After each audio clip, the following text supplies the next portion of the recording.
ఇప్పుడున్న ఈ వేవ్ లో ఈ ఊపులో బీజేపీ జమిలీ ఎన్నికలకు వెళ్లే అవకాశాలు ఫ్యూచర్ లో ఉన్నాయనుకోవచ్చా? ఆ దిశగా పావులు కదిపే అవకాశాలు ఉన్నాయా? మహారాష్ట్ర ఎన్నికల ఫలితాలు చూసిన తర్వాత మరింత బీజేపీ ఆ ఊపు అడుగులేసేదానికి అవకాశం ఉంది. ఏం జరుగుతుందో చూడాలి. ఎందుకంటే మహారాష్ట్రలో ఏకపక్షంగా గెలిచినాం కదా, కాబట్టి వచ్చే ఎంపీ ఎలక్షన్ కూడా గెలిచిపోతామని అనుకోరు. మహారాష్ట్రలో నేను ఇప్పుడు ఉద్ధవ్ థాకరే కానీ అదేవిధంగా ఎన్సీపీ చీలిపోయింది. ఆ చీలిపోయిన గ్రూపులు 10% ఓట్లు గెలుచుకోమైనాయి కాబట్టి గెలిచింది. కానీ మహారాష్ట్రలో ఎంపీ ఎలక్షన్లో ఓడిపోయింది కదా.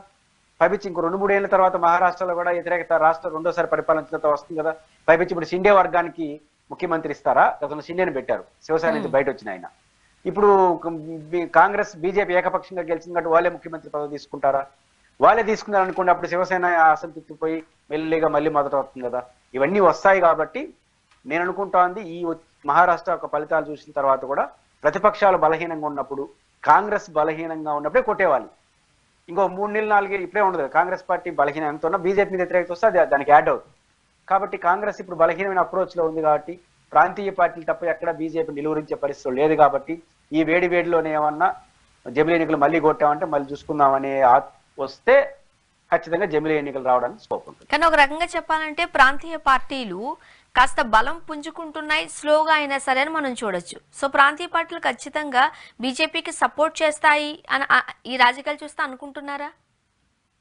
బీజేపీతో అందరూ బాగుంటారు, ఎందుకంటే బీజేపీతో బాగుంటే బాగుంటుందని.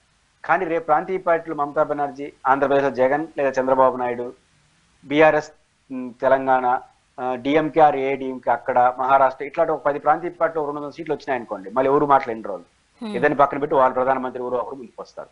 కాబట్టి ప్రాంతీయ పార్టీలు బీజేపీకి ఉన్న ఈ స్పీడు రీత్యా వాళ్ళతో గౌరవప్రదంగా ఉంటారు. వాళ్ళు ఇండిపెండెంట్ గా రాజకీయాలు చేస్తారు. సమయం వచ్చినప్పుడు వాళ్ళ ప్రతాపం వాళ్ళు చూపిస్తారు.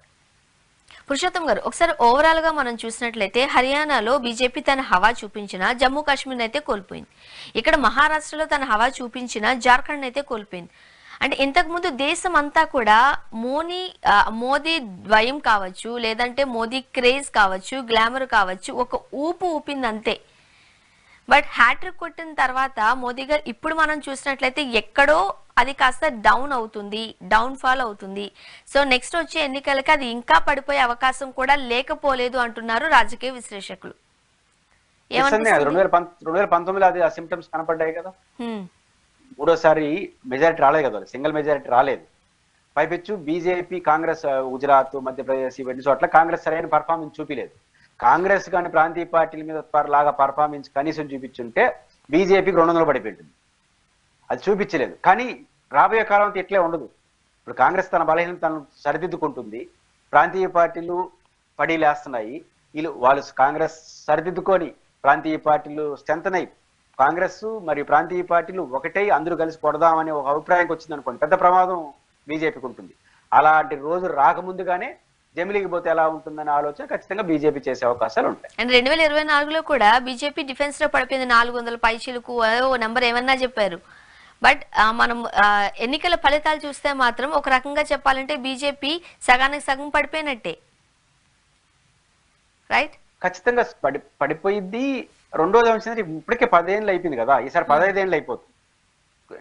యాంటీ ఇన్కమిషన్ మెల్లిగా పెరుగుతుంది. రెండోది మోడీ గారు నెక్స్ట్ ప్రధానమంత్రి ఉంటాడా ఉండరా అనే చర్చ కూడా వస్తుంది. ఇప్పటికే 15 ఏళ్ళు అయిపోతాడు నెక్స్ట్ టైం కి. వాళ్ళకి 2 సార్లు పైన కావడం లేదా 3 సార్లు అన్నారు, 3 సార్లు అయిపోయింది.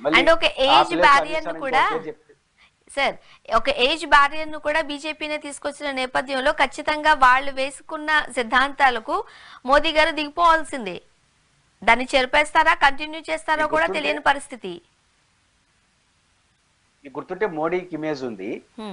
మన అరవింద్ కేజ్రీవాల్ ఢిల్లీ ముఖ్యమంత్రి, ఈసారి కానీ బీజేపీ గెలిస్తే మోడీని అమిత్ షా అయిపోతాడు ప్రధానమంత్రి అన్నారు. వెంటనే బీజేపీలు తడుముకొని లేదు ఇంకొక 20 ఏళ్ళు మోడీనే ఉంటాడు. అంటే మోడీ కాదు అంటే కొంత నష్టం వస్తుందని వాళ్ళు గమనించారు.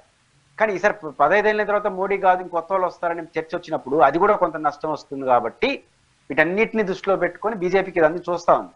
ఇవన్నీ ఉంటాయి కాబట్టి ఈ జుబ్లీట్ మోడ్ లో తనకు అనుకూలంగా ఉన్న కొంత వాతావరణం, కాంగ్రెస్ ఇంకా పుంజుకోకపోవడం, ప్రాంతీయ పార్టీలు గందరగోళం, ఈ ప్రాంతీయ పార్టీలు కాంగ్రెస్ నీ వల్ల నష్టం నా వల్ల అంతర్మాదనం, ఇవన్నీ పూర్తి అయిపోతే 2-3 ఏళ్ళలో మళ్ళీ అందరూ ఓటు అయిపోతారు.